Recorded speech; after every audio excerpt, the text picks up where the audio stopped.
This is episode 96. Again, Whoa. Wow. 96. We had a 96. I want to get into it. It's kind of gone in the wind. But Oh this is God. episode 96, Figuring Shit Out. Money Yes. Flocks here. You already know what it is. Check out my website, loserperspective.com. We got video, graphics, websites, media, and things like that. And then cyberbunny.com I promise you, is in the works. We got King Arthur in the building. What's going on, bro? Yeah, y'all know what time it is, man. Don't forget to unify and thrive. Now I've used that tech. Check it out. 2020 Faces had a good time. Now I'm back outside trying something different. Hey, Frank, I see you over there blowing up on TikTok, Brody. TikTok over there getting busy, huh?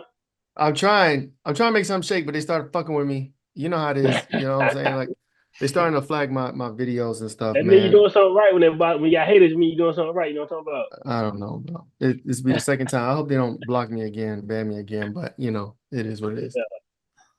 All right, Um, so we got Miss Kinyatta, right? Kenyatta Gray in the building. We got Miss Kenyatta Gray joining us today, formerly known from Flights and Stilettos, right? Flights and stilettos. I still have flights and stilettos. So Okay. yeah. All right.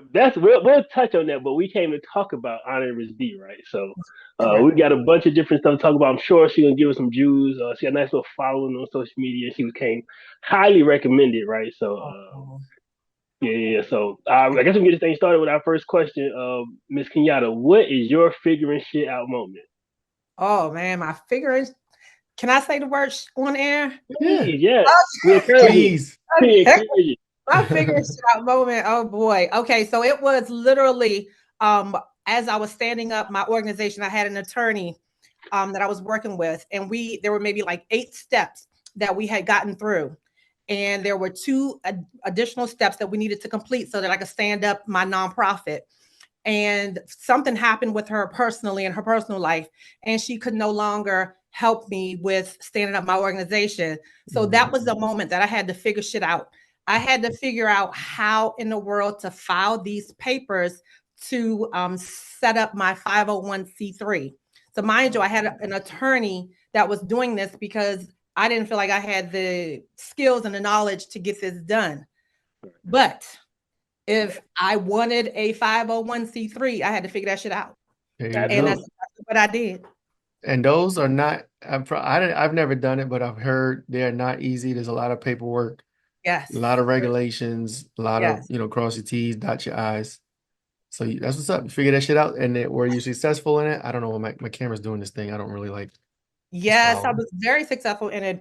When I realized that I had to throw myself into it and get it done, there was like this little voice on one side that said, "Oh my God, this is a sign that maybe you do not need to start this 501c3." Mhm. But then there was this other little voice on the other side that was like, "Nah, maybe this is trying to see how bad you want this 501c3, see how Mm, hungry you are for it, and see what you're willing to do to get it done." And so I figured it out. It took a lot of reading, it took a lot of research. It took a Mhm. lot of practice, and I got it done though. So I'm That's a 501c3. Honoring the Heart of Miss B Inc. is a 501c3. that's cool. oh, That's life for you though. Life will say you ain't got to do that. You don't Right. even need it that bad. But the real you say, look, man, get your hip in motion, get going, man. It ain't gonna take you but a couple hours of reading, a couple of days of studying, a couple of phone calls here, just a little bit of time. Just a Put it little in, yeah, bit. it'll be worth it. So, tell us what honoring Miss B is all about. Right. So my organization is called the Heart of Miss B Inc. The art of Miss And B. yes, and it is a 501c3 that I founded to honor the legacy of my mother, Beverly Carroll, who passed away in 2018. And so I founded the mm, organization in 2023. Okay, Yes. okay. you must have been a great woman to, for you to make a company or a business or organization right honoring her legacy. Yeah, so normally, like when you hear stories about people that have founded 501c3s or nonprofits, there's usually a very compelling story behind that. And Hmm. so Hmm. for me, it was obviously because my mom passed away. And then the second reason why I founded the organization was because when I was looking for support, grief support, resources, and things of that nature, I couldn't find any resources that I really felt I could connect to and that were helpful for me. And even going in even deeper, when I was looking for grief support groups, I could not find grief support groups that I felt comfortable in. A lot of the grief support groups were based out of Colorado, and they were, older women in different, socioeconomic groups that just we weren't connecting. We weren't. Vibing. And so when you're grieving, weren't vibing. So when you're grieving, I can't be coming to a grief support group worried about the fact that I'm not even connecting with y'all on a personal level, right? And so I created this organization because I didn't want people that resemble me to feel that way when they were looking for grief support. When you come to my website, it's clear, who we are and who we want to serve. So. No, that's huge. And you don't even think that that might be an issue. Like, most people when a family member passes, you got your close friends and family. And I don't know the situation, but sometimes not everybody, has that to rely on. Right. So this support group, this nonprofit, is it filling that gap for people that maybe don't have a lot of close family and friends? Is that like the general mission of the nonprofit?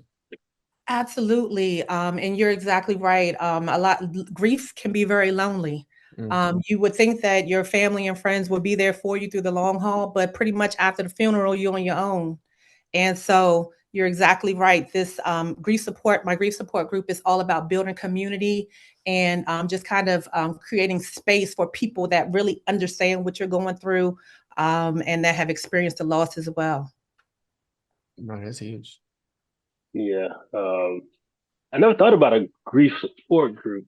So when I think of support group, I'm usually thinking of AAA, AA meetings, or drug anonymous people, or like I've never even thought about, because I guess it's just me maybe because I'm not big of a, I don't know, a silly touchy person when it comes to subjects like that, right? So what would be the point of somebody like me or somebody coming to a group like yours, right?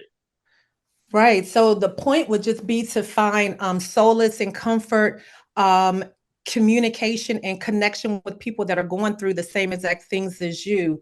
Sometimes it's hard to have those conversations and feel like you can connect to people who aren't quite grieving. They're not experiencing the same thing that you are. But when you come into a space, say, for instance, you like sports, why would you be in a space with someone that likes basketball when your thing is actually football? So you build community with people that have the same thing in common with you. You can share with them and they don't get tired of hearing about it because they're going through the same things. Right. What are some of like the resources that you provide when it comes to grief? Like, and I know, when it comes to grief, it's very subjective. Some people deal with it in Yes. certain ways worse, I guess you could say, than others. Some people get over it really fast, or at least they put on a facade. Other people can grieve for years and years and years. Like, what is some of the resources, if you can go over, like, how do you gauge um how to help somebody if they reach out to you and say, "Hey, I need help." How do you gauge how to approach them? Right. So my nonprofit is really geared toward women who have lost their moms 2 or more years ago. So they Okay. are, I don't want to say past, but they're not in that critical stage of like what you call early grief. So when someone is in that early grief, their mom just passed away yesterday, right? That would probably require a little bit more intensive, maybe even like a mental health therapist, a psychologist, or something like that. So where I come in as a grief coach is you're kind of past that part where it's very critical, and now you're just looking for support. You're looking at how can I navigate forward? What kind of tools, what kind of things can I do to just, I pretty much accepted that my mom or whomever has passed, and I just need some help moving forward. What can I do? And so you asked me about what kind of resources and tools do we have. So again, we have the grief support group that I have mentioned on Facebook. We offer free downloadable grief journals. Journaling is really good for helping people to get their emotions on paper. And I personally actually designed and authored a line of grief journals, and so we use those. We have a number of learning videos to help people identify their grief, to learn all about grief. Some people don't really understand what grief is or how it shows up, how it's not just something emotional, it's something physical. You can feel grief in your body. So different kind of things like that to just help to educate people about grief. A program that we have that we just launched that is just a really endearing program. It is called Her Final Bow program. And so through that program, we offer financial support to women who have lost their mothers, and they can use the money to lay their mom to rest.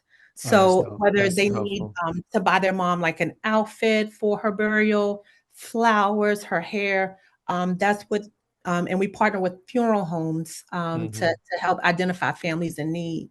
So. No, that's huge. I'm sure that's helpful to a lot of people. Yeah. Right. So you earlier you were saying that you had your angels competing for your attention, right? Yes. Talk us through like what the process was like setting up these actual programs and kind of go outlining what you wanted to offer and how you wanted to offer it while dealing with your own grief and thinking of others in the process. It's true. That's a good question. Well, I think at the end of the day, one of the things about running this nonprofit is that I get to think about my mom every day, without anyone, I don't know, wondering why I'm not moving forward. Well, I have a reason to think about my mom. I'm working in service of my mom.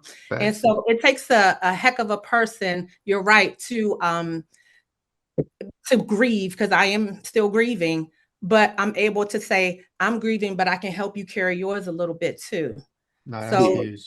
Yeah, so that is what that's about. So in terms of how did I know what I wanted to offer? First, I had to come up with my mission and my vision and my strategic pillars, which are in the categories of education, support, compassion, communication. And based on that, I developed programs that fit into those strategic pillars.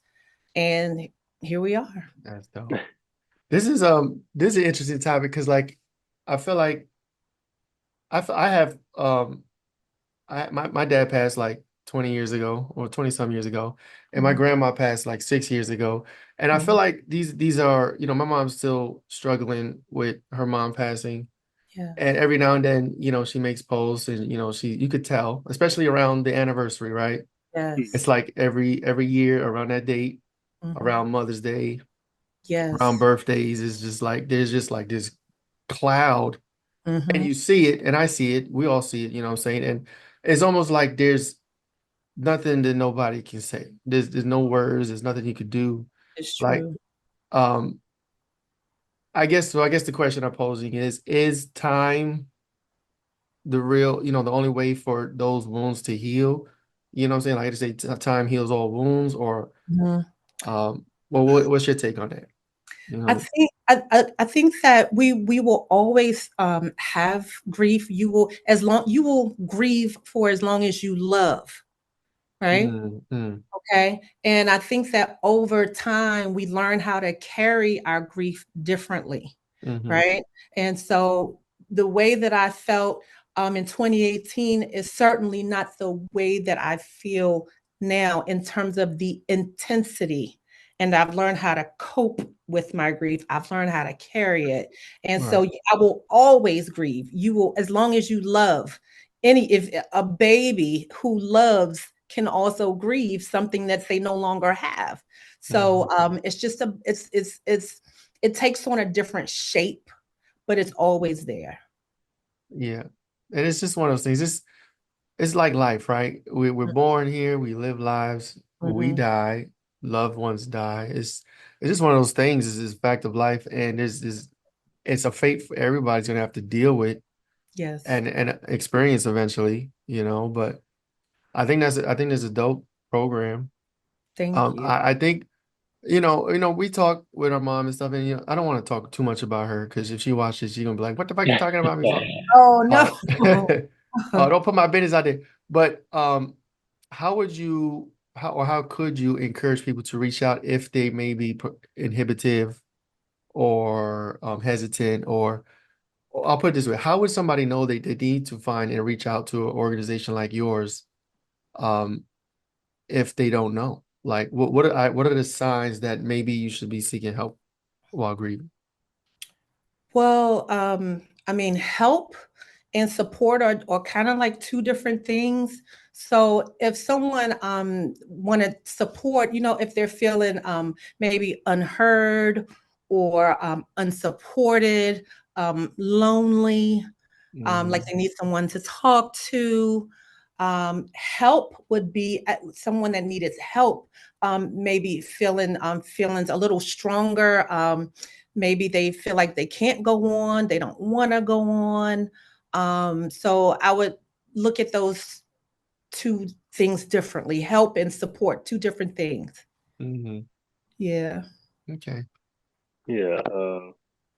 I so again, the grief thing is just so my take on it. Like this is like just super personal to me. Like I just feel like, and I've been on this little journey of no regrets, right? And I'm like super perfectly present, super intentional about just being in every moment as possible can. I know things happen. Uh, Yes. Life happens immediately too, like, and it happens out of with no kind of warning, no suggestion or anything. But if you're spending your time with your loved ones, right? Yeah. Intentionally, right? And on purpose, right? So when they do pass, you're Mhm. not like, oh, I wish I would have called them more. Or I Mhm. wish I would have spent more time with them more, right? Or I Mhm. should have picked the phone up when they call type of thing. So that's kind of my take on it. Like, how would you feel to someone, what would you say to somebody who's kind of insensitive, right? To those who are actually grieving and grieving in their own way? Oh, what would I say to someone that was insensitive to someone that is grieving? Right, because You hit again, them on the head. I wouldn't understand it like because again I don't process it the same way most normal people would. Right.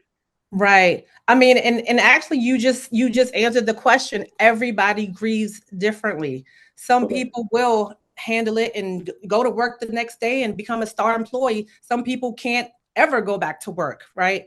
Everybody grieves differently. And that Mhm. is the answer. No, that's huge. Okay. So when you founded the organization, did you find, because you said you founded it originally because you couldn't, or you felt like you couldn't find help, or there was no resources for you. Did starting the organization and developing your own nonprofit, did that in sort of aspects heal you a little bit or make you feel like, okay, I can't find a solution, I'm going to create it? Was there a healing process involved with that? 100%, a Mhm. 100%. And I always tell the individuals in my grief support group, I tell them that I am, as much as I am the administrator of this group, I am a beneficiary of the group as well. Mhm. So a lot of the reflection questions and activities that I enter into the group, I am doing them as well. So you're exactly right. This whole process with this nonprofit is very cathartic and very healing for me, and I think that that's why I am passionate about it, and I'm able to continue doing it because it's healing. Right. And that's what If I So don't know what I would do if I didn't have this. right. that's good. Yeah, that's good. Like so you said you are the administrator, right? So do you have people who help you, do classes or community sessions or grieving sessions? Like how does that work? Yeah, so the with the nonprofit, we do have a board. Mm. And so we have people with different skill sets on the board. And so we do have a person that is has a psychology background and an educator background. And so they kind of do the training and education. So yeah, so in that regard, yes, I'm not doing it alone, but in terms of the grief support group, I am the main person that manages that grief support group on Facebook. But in terms of running the nonprofit, I do have a full board. We have someone that is a reverend, so we have that pastoral, spiritual input. Um, there. And then the thing is about my particular board is everyone has experienced grief in some way or loss in some way. And so everyone brings that lens to the group as well as their subject matter expertise. And so it's like everyone is that's part of the group is just kind of walking in their purpose. It's not that they're just doing this to help me, but there's a greater purpose that they're fulfilling by being a part of the organization. And do you do like events in person as well, or just online? So I think in 2025 we'll probably launch some courses or fundraising events in person, but so far everything mainly has been virtual. Okay. Virtual. Okay. And where are you? Are you in Virginia? You based out of Virginia, or where are you? No, so we're based out of Silver Spring, Maryland. Oh, Maryland. Okay, that's not far. Yeah. Okay, cool. Okay. I'm trying not to get too personal here. I'm trying to think of general vague questions because I got stories. I could get into stories. I don't want to. You ain't gonna catch me tearing up on here on Figure Shxt Podcast. Hey, it's cool to cry. Man could cry. You can ask me about my. I know you were curious about flights and stilettos. If you wanted to ask me about that as well, we can go. We could pivot around. Okay. Well, You'll catch me. Bro, you gotta get some tears, Frank. Come on, man. One of us got to What do you it. talking about? Okay, you What you be talking about? my guest. You got that. My video's No, gonna start working in a couple seconds. Oh no. No, like I was gonna talk about the business aspect of it, right. So how are you gonna keep the nonprofit afloat? Because I ran a nonprofit for I started a nonprofit before, but I did it like the bootstrap way. Like I had my revenue under a certain amount, and I did my what is it my books, I guess my taxes or whatever. I put it set Accounting. in. Yeah, I made sure I was under a certain number, and I was getting donations from everybody. It wasn't like a bunch of monetary stuff, but I was doing it like you from the heart. Just to keep the community afloat, to understand, just let them know that there is an option for whatever purpose I was called for. But then I eventually had to turn into a for-profit because it was kind of draining financially, right? So I didn't physically and emotionally and mentally doing the activities, right, was great because I was able to gather the community. I was able to get the instant gratification of seeing people, getting a new skill or, getting whatever I was offering. But again, it was kind of taxing to paying for space, paying for food, paying for, traveling kids back and forth and all that nature. So talk about how you planning on keeping the nonprofit afloat. Right. So I think that with the type of services that we offer, there's just really not a lot of overhead right now. I could see in the future if we start to offer more programs and have people, instead of them being virtually, having them on site and on different in locations and stuff like that. I could see the expenses increasing, but because we would need a location, we would need staffing, we would need supplies and things of that nature. But right now, everything is virtual. And so, and the resources and things of that nature, luckily, are they're all digital products, right? So it's just not a lot of overhead right now. But I would like to increase our fundraising efforts because I would love to be able to expand our Her Final Bow program. I would love to start going into funeral homes, schools, and different correction facilities to educate women about grief. And all of that would take money. And so it is, right? And so, in that case, we will be looking to get grants and different types of funding, specifically to educate people about grief.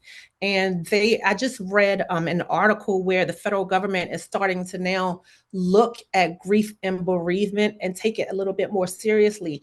And so if we start to get legislation to change, then that may open up more opportunities for funding for grief and loss. Right. So what is it now? Like I know depending, some companies give you like a week or something, or something, a couple days. Right. What are what would you say, let's say if you could flip a switch, change the laws, what do you think it would be a fair bereavement grieving process that, people that are employed can use? Because again, grief is different for different people. Somebody could bounce back the next day, others may not. So how would you gauge that? How would you put that together and work that out?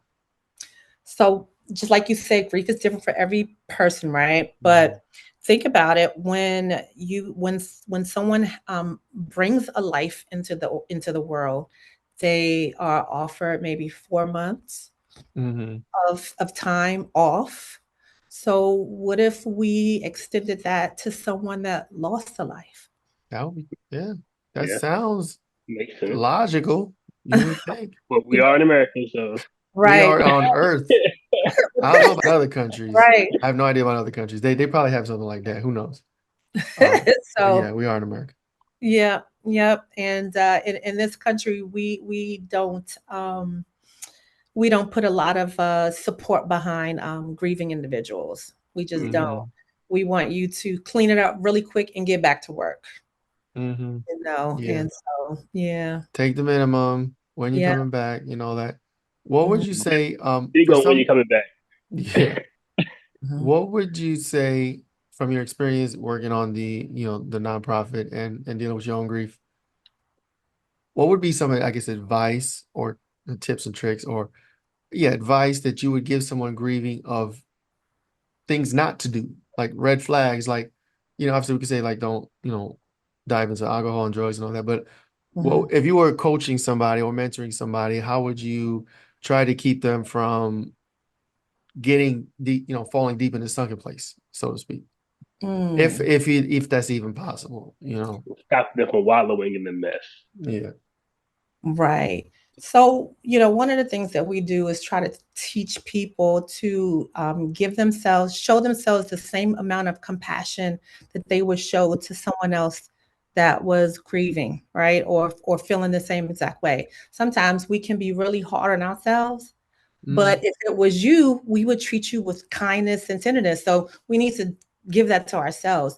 And then I would just encourage them to use some of the tools to help them cope with grief, whether it is journaling, whether it is getting out and socializing, being around people that uplift you, that love you, that support you.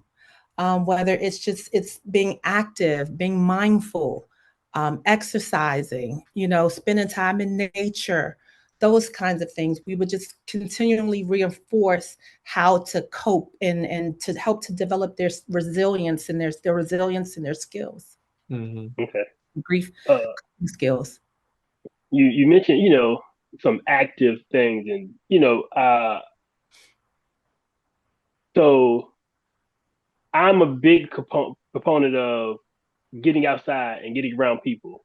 Yeah. Since COVID, I probably gonna go outside and sell stuff. I don't sell online because I'm not the best at it. I took my time with it, right? But I know I can go outside and get in front of people, and then other people who have events and stuff right there saying, yeah, you can donate or you can sponsor, but it's like your presence will be much greater, right? Your presence if you could come and attend. How do you feel about? Because I heard you said you want to do galas and fundraisers and stuff like that. How important is it to get around people who love you, who care for you, and support you when you're going through this time your time of need? Oh, it's very important because that's your community. You need that energy to help uplift you and build you up. Is very important. Mm-hmm. Mhm. Yeah. That's good. Can you talk about the journal? Because I saw it on the website. It looks pretty dope. Is it like a book full of questions that you can write in and answer, like help you realize some things? Like talk about the journal if you can. Sure. Which journal do you see? Because I have several of them. Which one is Oh, it? I'm on the website and it says Does it say I I miss miss you. Yeah, I miss you? Yes. you. Yep. So I miss you. It was my very first journal that I created, and it went on to be a bestseller on Etsy. Oh. Cool. And so you're exactly right. It is what they call a guided grief journal. It has a Mhm. series of prompts to help stimulate your thought, and some blank pages, and some space in there to talk about the legacy of your parent or your loved one. And also in the back of the journal, there are, let me see, when I created this one, 25 ways to keep your loved one's spirit alive. So, yeah. That's dope. I can see that. I mean, that's really nice. I don't want to get too personal, but that's pretty dope. I might look into that for my mom. I don't know. She might appreciate it. Because I know 6 years is not that long. You know what I'm No. saying? It's like pretty much yesterday. So that's pretty dope. I like that. Frank, come on, get the tear, Frank. Get the tear, Frank. Come on, man. What you talking about? Tears for what? No, it's all good. I'm a man. No, let me stop. It's all good. All right. I don't. You got any more questions about the nonprofit, Frank? Because it sounds like it's a great mission, right? It's passion driven. It's definitely needed. It should be incorporated into corporations, like you said, schools, churches, especially nowadays with. Oh my gosh! You want to know something crazy though? This is my first time ever hearing something like this. Really? I told you, like this is like in its own lane. Like you hear about nonprofits all the time for different reasons.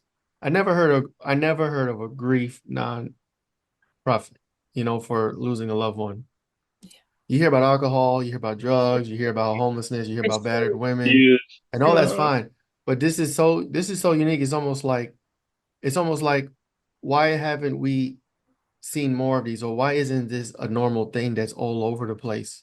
And like you said, government sponsored, state sponsored, just programs all over for this, especially for what just transpired across the world. A lot of mortalities. Yes. You hear the news of whole families being wiped out. Yes. I'm sure in that time for certain people it was probably worse than normal times. So I'm just shocked that this is not something that is more readily available for people. You know what I mean? That's kind of where I'm coming from. Like when we first got on with you talking about, I'm like, oh snap, never heard of that. This should be interesting. And here we are. So hopefully, other people who are grieving or who may just want to help out and help their own loved ones can get involved with this. Are you currently taking in new board members or volunteers, or like, can you talk about your recruiting process for help if you're doing it? So we definitely are always open to volunteers, people that maybe facilitate classes, mindfulness, yoga, any kind of thing that is all about relaxation and helping types of volunteers. We just actually closed out the application period for the new board, so I'm good with my board for the next 2 years. Oh. Yeah. So, but we're always looking for volunteers that can help us with the organization. And so Frank was saying we haven't heard anything like this before. Do you know of any other companies that like do what you do, and what sets you apart from them actually? Right. So I am not familiar with any other nonprofits that were founded specifically to support women grieving the loss of their mothers. But there are other types of nonprofits that deal with grief, especially when you think about military situations, military wives, military husbands, stuff like that. And then you see nonprofits dealing with grief when it comes to women who have lost babies, stuff like that. You'll see those kinds, but I've never seen anything for women who have lost their mothers. Oh yeah, that's huge. I just thought about one. It's one called MAD, right? Mothers Against Drunk Drivers. Yeah. So I've heard of that one. They're pretty popular. Okay. Yes. Cool. This is dope. I'm gonna send. Let me stop talking about my mom before she beat my ass. Hey mom, come on, hey Miss Rose. Yeah. Nah, this is dope. Do you have? Okay, I see you got a book. A 30-day surviving. Can you talk about? Is this a book you authored? Yeah, that was my memoir. Memoir. Okay. Published that book a year after my mom passed away, and so the basis of the premise of that book is once my mother passed away, for some reason I became overly obsessed with what were her last 30 days like. How did we spend our last 30 days not knowing we were living in our last 30 days? Wow. And so that's what that book talks about. Give us a gist, because thinking about your last 30 days, for some people that's terminally ill, the doctor says you got 30 days, they live 90, right? So they're kind of planning for, inevitable. I'm not sure what situation, but a lot of times those last 30 days are unexpected, unplannable for, right? So give us just about that. So in my case, my mom, she died unexpectedly. She was not expected to die. She went into the hospital for something that most people come out of the hospital alive. So that's what made it even more, something that I looked at a lot, because we did not know she was not going to live. And so, and it was just funny because in the book, I talk about how I had these overwhelming feelings to do things with my mom that I normally would not do. So for example, because she wasn't feeling well, she had a doctor's appointment. And I normally don't go with my mom to her doctor's appointment. But this particular time I was like, well, Mom, let me go ahead and go with you to your doctor's appointment. Not knowing that would be her last doctor's appointment. We had lunch, at her favorite place. It was like a series of things that I normally would not do. Even to the point of when she was in the hospital, I was spending the night in the hospital every night with her. But still, normally I probably would have went home, Right. But something told me to stay, and now looking back, I feel like, I was listening to what I call that inner voice. Yeah, that inner voice, because all of those things ended up being the last time that those things were done. So that's crazy how that happens, because I have a handful of those too. And it's it doesn't happen with everybody, but and I don't know the reasons why some people get to experience things like that and some don't. I've had a handful of those, and it's almost, I don't know, it's synchronicity or something in the universe, God or whatever you want to call it, but it's like there's a knowing, and then you pick up on signals, and then it just happens to transpire that way. Yes. You know what I mean? And so I say that to say, give your people their flowers here while they're alive, instead of after the fact on the back end. You know what I'm saying? Because a lot of people are like, oh, if I only knew. Some people pick up on those signals and are blessed to have those moments, and others aren't. You know what I'm saying? So if you don't take no nugget from this, take that. That's kind of what I was saying about, being perfectly present, right? Because you don't have those, or I should have, I wish I would have, right? Because you were, being perfectly present. You were being super intentional, right? You were just being in the moment. I'm just spending time with my mom. It's nothing out of the ordinary. I'm just gonna spend some, some loving moment with my mom, right? Not knowing that, like I said, they're the last 30 days, but I'm young, but life happens, right? So I'm super intentional about being uber present with my kids, my wife, right? Being uber present with my mom, my dad. Like when they call, I'm picking up, I'm calling back. Even when I'm irritated with them, I forgot. It's just mom, right? It's not gonna last forever. It's gonna be okay. That's right. Mom said I need my nails done short. Dad wants a hat short, right? Because I'm just in that space of I don't want, man, I should have bought bro the hat. I should have got all her nails done, right? So I'm glad you were able to, have those moments and not experience the opposite, right? Thank you. No, that's huge. Thank you. That's a bar. Man, we be trying, Brody. I know, give me that I'm trying too. What you talking about, bro? If it'll make us go viral, I might cry a little bit. You know what I'm saying? Just hold on. Give me a second. Let me work it out. No. It's all good. Nah. But Don, this is dope. This is huge. We got 4 minutes. You want to talk about stilettos and flight stilettos? Yeah, only if you want me to. Only if you want me to. Let's do that. We could. Okay. We can try to lighten up the mood a little, come back up a little bit. Right.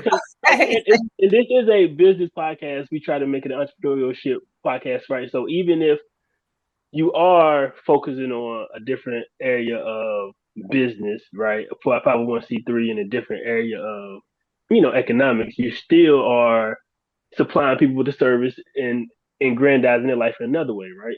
Yes, yes. So Flights and Stilettos. So I founded Flights and Stilettos in 2018, and it is a luxury inclusive beach towel brand. So Flights and Stilettos is a brand. And so I designed these beautiful beach towels with these gorgeous illustrations of women of color. And so your sister Gabriel is one of my favorite customers. She has at least like 4 or 5 of the beach towels. And she does exactly what she's supposed to do with the beach towels, which is go to these fabulous locations and take these beautiful pictures with them.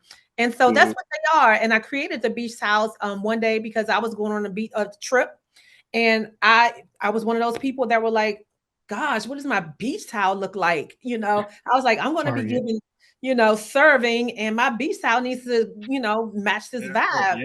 And Target beach towels. Huh? I would say we got Target beach towels. Got Target. Target be trying. They be trying to give you something, but it ain't doing it. So that's how that came about. That the beach towels came about. Yep. Are they do you have a website for those or a social I can look up real quick? I want to see what they look like. Flights and Stilettos. Go to the website Flights and Stilettos. Yeah, Gab, my sister, her sisters her kids are outgrown, and she's by herself. And my sister, I tell you, she get on the flight, she going somewhere, she going to Puerto Rico, she going on the beach. And like, you get a towel from Gab. She's like, "Oh, my friend, my girl, she got this jank," and it's all the different towels. She posted, look all good and flavish in it. But I'm like, she is my ideal customer. Yes, like you said. Hey, I don't know how to spell Stilettos. I'm struggling over here. That's a bad thing. Stilettos. You got the flights in part, right? And then A-N-D or letter N. Flights and then I-N. Oh, flights in Stilettos. Correct. Yeah. That might be what I was doing. There it is. Okay, I knew how to spell stilettos. I was like, that should come up for you real quick. Okay, I know how to spell. Flights and stilettos in the world. I know how to spell stilettos, everybody. Oh, these are dope. What? Oh, okay. Oh yeah, these are hella nice. Thank you. And they're huge. They're like what, 6 by 3 or something? Yeah, they're your normal beach towel size, but they're made out of microfiber, and so they're extremely soft and extremely they absorb a lot of water. And that color, the vibrant colors that you see, your beach towel will look like that. If you wash it 150 times, it will still look the same. Yeah. Oh, and your websites are nice. Okay, I see you. We build websites, so we check a few websites out all the time. Really? I'm playing with my website. But yeah. So I want to for my wife. She'll like one of these. How'd you grow this brand? Like, how do you decide you were gonna, because you wanted to beach towel for yourself, and everybody wants to beach towels. How did you decide to, get it in front of people and get it out in the world? You said, how did I decide? Yeah, how did you decide that? I mean, I just did it. I just put it out there. I was like, I have this brilliant idea, and I knew who my target customer was, and I just, decided to launch it and see who else would buy into this thing, and they did. Hey, I'm about to buy one right now for my wife for the summer. Which one you go to the beach? Which one you look at? Her Majesty. Her Majesty. There's Flights and Stilettos, Her Majesty. Oh yeah, that's beautiful. Yeah. Oh, she's gonna love that. Now, is your wife the type that likes to get a lot of attention? Because those beach towels get a lot of attention. Yeah, she likes attention. She kind of do, kind of don't. I think she does. Yes, they get a lot of attention at the beach. So, entrepreneurs out there, y'all heard that, she had an idea, she figured out the rest of the world wanted, and she just put her foot out there, right? So, kind of like with the grieving for Miss B, honor Miss B, right? Like, I'm sure the rest of the world needs it, so I'm going to put it out there, and we're going to make this thing happen, right? So, and it's the thing when you look at my body of work, things that I've done, everything has been inspired by my real life. I have. With Flights and Stilettos, I simply monetized a preference. I had a preference for beautiful beach towels. I didn't want a stripedy beach towel from Target. So I literally monetized the preference. There's a gem for you guys out there. You know, most entrepreneurs generally, when they become successful, they just solving a problem that they ran into.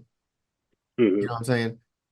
Whatever problem it is in the world, whatever, there's the gap of something, you find it, you solve it, you sell it, you're good. I mean, there's a lot more to it than that. It sounds easy, but But that's the gist of it. Get to it. You know what I'm talking about? So yeah. we got two more questions for you. Two more questions for you. So one more is gonna be like, talk about the time you had to overcome an obstacle with either one of your business, right? When things was looking kind of bleak and you was just like, man, maybe I shouldn't do this, but you found the gumption to keep going. Oh, an obstacle with flights and stilettos. Oh, there's been a lot of obstacles. All right. Well, one in particular is I launched a vending machine for flights and stilettos. And so I was participating in a filming for a reality show, and the vending machine was supposed to be part of the reality show. And the person that I had ordered this vending machine from did not deliver the vending machine on time, and therefore it was creating a problem for me to film the reality show. But lo and behold, at literally the day before we were supposed to shoot, the vending machine showed up. Hey, Literally the day before we were close supposed call. to shoot. I mean, it had to go through Baltimore, the port, and everything, but just through a lot of phone calls and staying on top of it and checking the status constantly, we were able to get the vending machine from Baltimore to the location in PG County, and then we were able to shoot the next day. No, that's dope. So vending machine and the beach towel. Talk to me. Right. So again, it was something that had never been done before, and I had hooked up with these ladies that were big into vending, and they were like, you know what, you should put the beach towels and vending machines. Only problem is that I don't live in a location where people are close to the beach. And so I ended up putting the vending machine near a mall where it was like an outlet mall where people could see the vending machine as they were walking past and stuff like that. But so I kept it there for about a year because again, we're not in a location where people are thinking about the beach all the time, right? And so I ended up bringing I built like what I call a flights and stilettos resort in my backyard. And so now the vending machine is here. And so when people come to my house and they don't have a beach towel, they have to purchase one from the vending machine. Go ahead, get your vending on. Yeah. So we talked to Dawn Dixon. She found a Popcom, and she had vending machines, but hers was like had facial recognition on and stuff like that. And I was definitely big on it, getting a vending machine, but it's like it wasn't really mobile, and so that was kind of the turnoff, right? Because if, like you're saying, if you can get your beach towel vending machine at the beach, right. That's a wrap. It's a no-brainer. It's a wrap. Especially, so we're in Virginia. Virginia Beach is a major tourist city or whatever. If Virginia Beach, you can get to Maryland, Georgia, Something in the water. Absolutely. Like getting a vending machine in one of those places, you're definitely gonna sell out, right, in no time. So I know. The mall that I had the beach towels at in PG County, Maryland, they had properties in Florida, and they wanted me to take the vending machines to Florida. But I was like, well, who's going to be, handling the vending machines when I get out there? Because I don't know anybody out there. I don't trust anybody. So, so that was the biggest issue. But yeah, and the other place where we know that we would have done well was airports. But when you first of all, you have to have like these extensive contracts to put your vending machines in airports. But then I don't know if you ever noticed it, but when you're going to airports in the different, I guess they call them terminals, they have the same vending machines in each terminals. So that would mean I would have to have purchased $30,000, $40,000, $50,000 worth of vending machines to be able to get a contract because they want the same vending machine in each terminal. Right. So you couldn't just pick like Delta or Spirit and be like, can we just throw one over here in this corner? That allows you to be everywhere. Why Spirit? Why I know that's the first one is that that came to what mind. is that what my target customer they fly on Spirit? Is that what I you don't said? know what's wrong with Spirit. I don't know about airports. I know American Airlines be getting a lot of bad press. Like, is Spirit getting bad? Oh, Spirit got shot up, didn't they, or something? I You don't know. know, Spirit be getting bad press, but no, I love Spirit. I love Spirit Airlines. I love all airlines.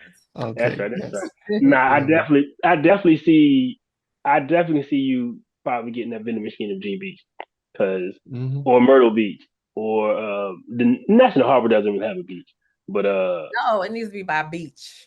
yeah, I think Hmm. G Beach is something in the water is like, yeah, Hopefully this we can time, make I that don't happen. How know. much do it weigh? Look, let's get it down there. Look. Yeah. That'd be dope. You need like a handful too. Like the strip is so long. Like to put one, I mean, I guess that's fine too, but like they might gotta be like every Three, 5 or 10 maybe. blocks or something. Spread out a little bit. I mean, it's not 30 something, Trying to get you rich. Look, we're trying to get you Yeah. bad. I love it. Yeah. Thank you. No, that's Got dope. the last question, friend. Yes, what is something you're trying to figure out now? So like anything you're struggling with, something you're trying to figure out business wise, personal wise, anything you got. You know what I'm trying to figure out is what is my next product? What is going to be my next product line? And Mhm. something that I'm dabbling with now is designing hoodies for dogs. I got a dog. He gonna look dope in a hoodie. I think that's dope. Yes, because you know how in this country and abroad, people love their dogs. It's a kid, it's family, and people Hmm. are buying clothes for their pets. So someone has encouraged me to create beach towels for dog. I was like, I don't know about that, but a hoodie, and clothing, cute clothing, not that little silly, goofy looking stuff, Right, that Hmm. but Target stuff. right, like really cute little. So that's That'll that's be that's dope. that's. I'm trying to figure that out now. I'm trying to Target figure Kevin out. shirt. My dog though, he'll probably find a way to take it off and like rip it up because he's just all over the place. You got like secure it on his body somewhere so he can't like it has to be a part of him. If it's not, Yeah, it's coming off. it's Yeah, coming So on. so that'll be something to think Frank about. might be the ideal customer because he got a wife for your towels, he got a dog for your Right, sweaters. I know, right? I gotta yeah, that's dope. That's super dope. Yeah, so Yeah. that's literally what I'm trying to figure out. Like, what can I do with this? And you know, am I all over the place? But no, I'm not all over the place. I'm multi-talented. Hmm. So And who we talked to? We talked to Onyx and Co. Was it Onyx and Co? Coco and Coco Onyx. Onyx. So we spoke to an entrepreneur maybe an episode or two ago, and uh-huh. Hmm. she had made some designer bags for the pet owners. Oh, Right. really? Yeah. So her bag had doggy treat holders. Oh, Her I bag love it. had The like Oh, the poop bag. She had yes, a yeah, poop bag accessibility in it, and she was like, they look good, they stylish, but they're for the owner, not the dog, right? right So for the owner. yeah, Oh, that is with pet, cute. it's like pet, yeah, fashionable purses for dog owner, like people that walk their dog a lot. So Yep. you have something you're carrying and it has doggy stuff in there. So it's like multi-purpose. yeah, that was Yes. That cool. was pretty dope. So check that out. Coco and Onyx, shout out. Get a Okay. shout out. Okay. Maybe y'all can partner. Episode 95. I think it's the episode right before this one. Is 95. it Yeah. okay? So no, that's what's up. Well, this was super dope. We appreciate you. Absolutely. Thank you so much.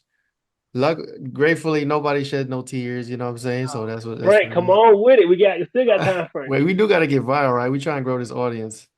I don't know. Thank Maybe you. next time. Maybe next time I'll shed a cheer about something. Oh, But thank you so much. We'll let you know. Hopefully, not in 2 days. Hopefully, this will be out in next week or okay. next Saturday, which would be the 23rd or something like that. Right. And we'll let you know. We'll tag you, cut clips, and all the stuff, all the fun stuff. So Thank you. Yeah, Thank you so much appreciate for you. having me. Thank you. I really appreciate it. This was that's fun. pretty Yes. dope. Thank Yeah. you. All right. Well, thank you so much. We'll see you soon. Okay. And look out for my order for the towels coming in like 5 minutes. I know that's right. Absolutely. All All right. right. Thank you Bye so bye. much. Thank you. Thank you for your support. All right. All Anytime. right. All right. Bye Bye. bye.